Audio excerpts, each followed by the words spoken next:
Hey everybody, how's it going? Well, we're getting back on this transmission project after a brief hiatus. I had a few things come up that I had to do. In the meantime, I had a few video projects I wanted to get loaded up too, and that's how that always goes, it seems. I also ordered a transmission kit for the car transmission, so we're back on it. So we're going to get started on this again, and we're going to start out by checking this transmission, these sub-assemblies out for wear and problems. So the first thing we're just going to start with is the torque converter, since it's the furthest out towards the engine. Logically, that's a good place to start. So this torque converter was not giving any problems that I knew about.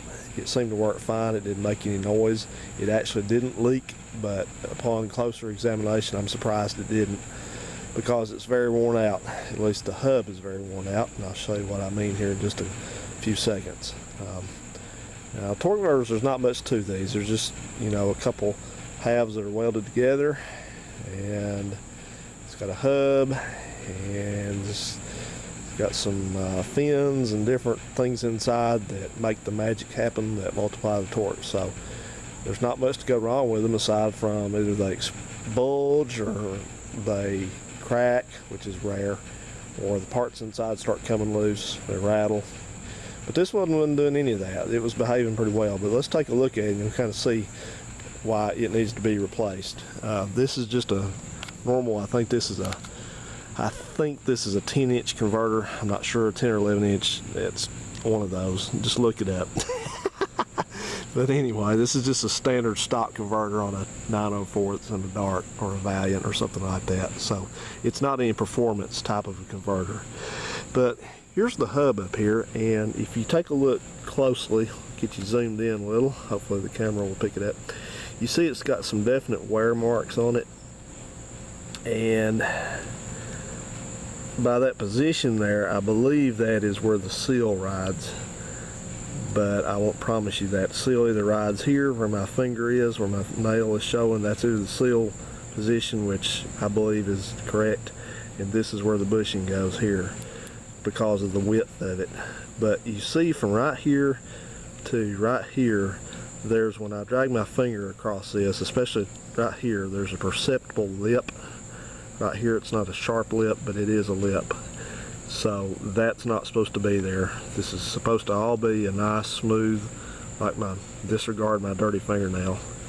I'm a mechanic, man, what do you expect?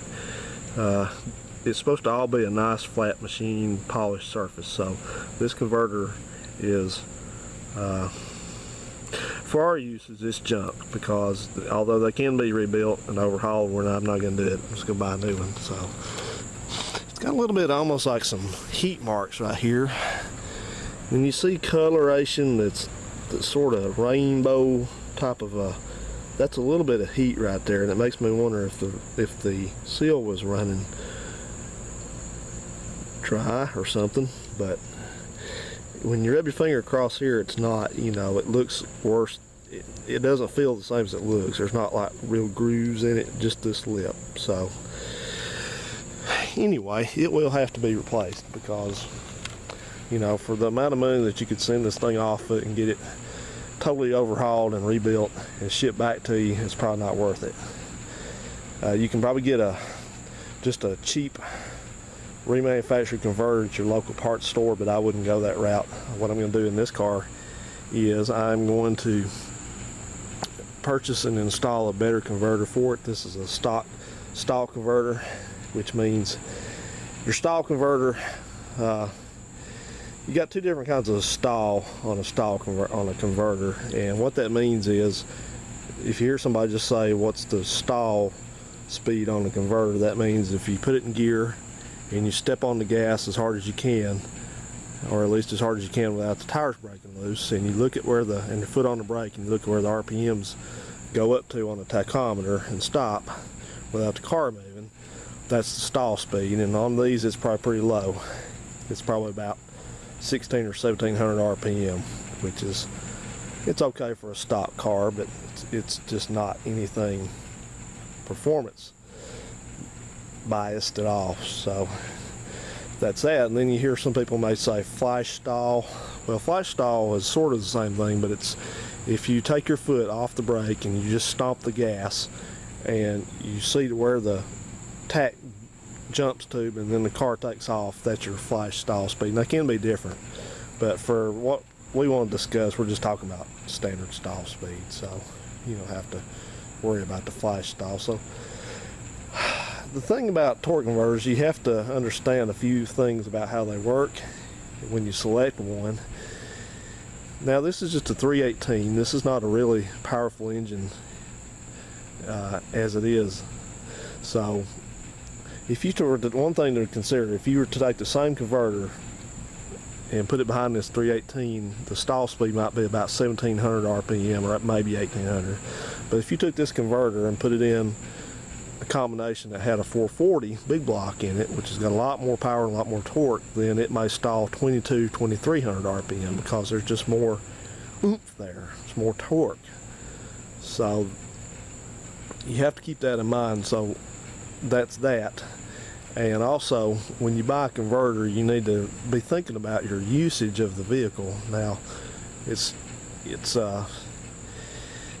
easy to think about, well, man, I'm going to throw a 3000 stall in this, which is a loose converter. That's a really loose converter. And man, this thing's just going to scream. It's going to stand up on the back wheels and blah, blah, blah. You know, guys tend to, you have to understand us guys tend to have a bigger is better mentality about everything.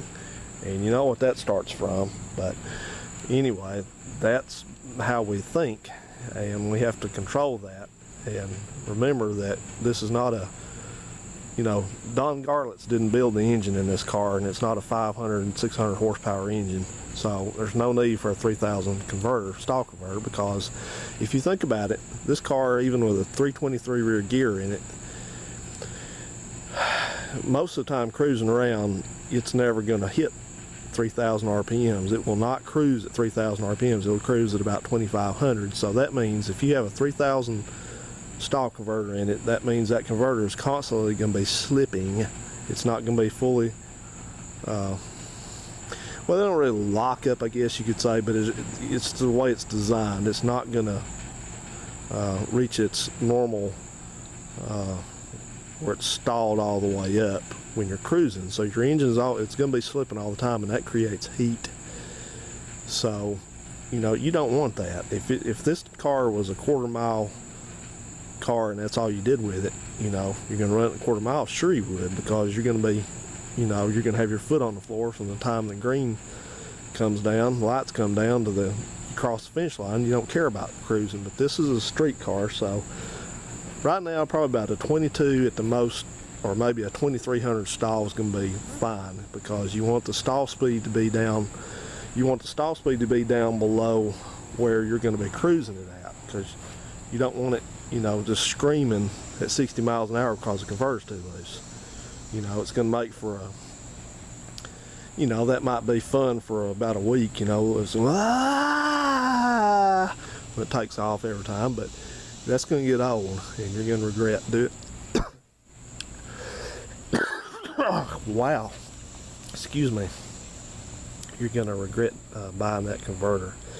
So that's what I'm going to be doing. I'll buy a converter for this. And converters ain't cheap.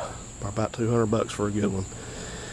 So I will do that, and then probably, like I said, probably about a 2300 stall at the most, because that's going to put me below my optimum cruise RPM at 60 or 65 miles an hour, but by just a little. I may even go just a little bit more conservative than that. But you want, it helps to, if you have a car that's got a little bit hotter engine in it like this one does, but nothing crazy, you know, a stall converter will help you, because it just lets the engine, your stall speed's higher and your flash stall's higher, and it lets the engine, when you stomp the gas, it helps your engine get into the torque band quicker. So, but it's just, like I said, you need to educate yourself about buying a converter, and we'll cover that when I order a converter. I'll cover all that with you. So anyway, this one's junk, it's no good, it's worn out. So one thing that's going to tell me is I'm going to have to make sure that I go ahead and replace that pump bushing, the front pump bushing, because If the converter's worn that bad, then the pump bushing is probably worn also, even if it looks good. Alright guys, I'm going to go in there and drag my kit out that I got recently in the mail, and we're going to talk about it a little bit. See you then.